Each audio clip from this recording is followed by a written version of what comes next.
Terrassement en pleine masse. Un débroussaillage peut être nécessaire avant d'implanter les fondations. C'est bon? Encore un peu. Ah, c'est bon là.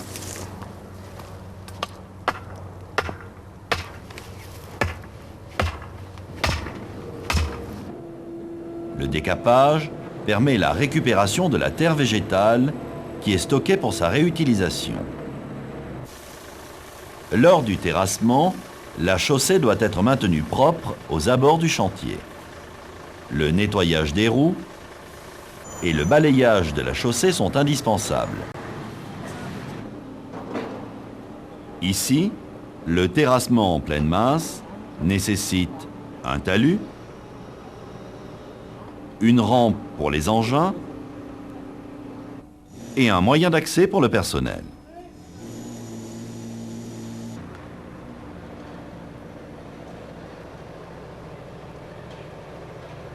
En général, la nature du terrain ne permet pas la réalisation de parois verticales dans le terrassement. Pour éviter les glissements de terrain, un talus est nécessaire. L'angle du talus est défini par le rapport de sol. En règle générale, on applique une pente minimale de 1 pour 1 qui correspond à un angle de 45 degrés.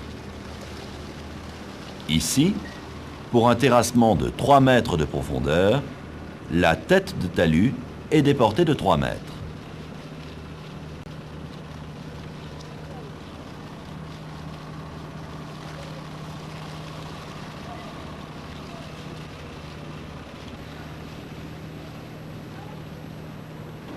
Pour un terrassement en pleine masse, les pieds des talus sont tracés en retrait de l'ouvrage à au moins 1,50 m.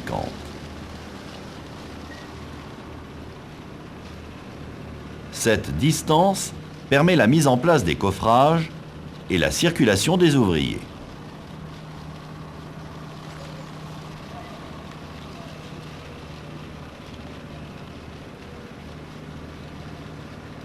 La tête du talus est tracée.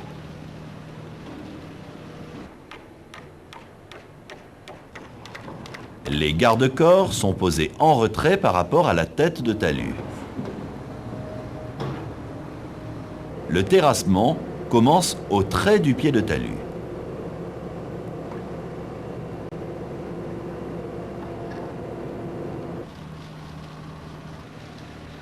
Une bâche imperméable protège le talus des eaux de ruissellement. La bâche est maintenue par une planche.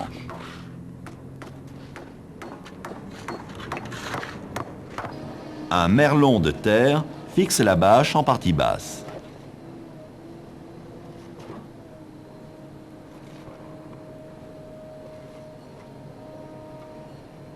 La réalisation d'une rigole en tête de talus recueille les eaux de ruissellement.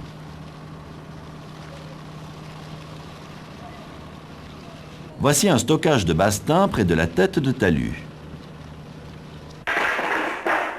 La charge fait glisser le terrain. Tout stockage près de la tête de talus est interdit.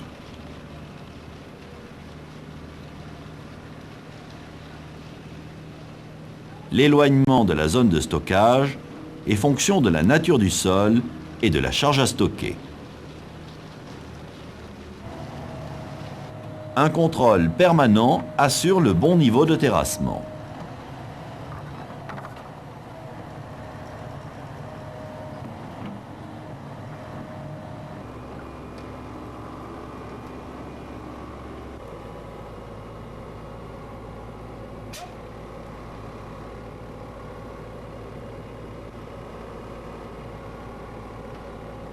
Il est dangereux de travailler ou d'être présent autour des engins. Il est interdit de se tenir dans la zone d'action de l'engin. Lors du terrassement, il convient d'être vigilant en présence de réseaux ou d'ouvrages enterrés. Ils sont généralement indiqués sur les plans ou peuvent être découverts lors du terrassement. Les réseaux enterrés sont en général repérés par un grillage avertisseur.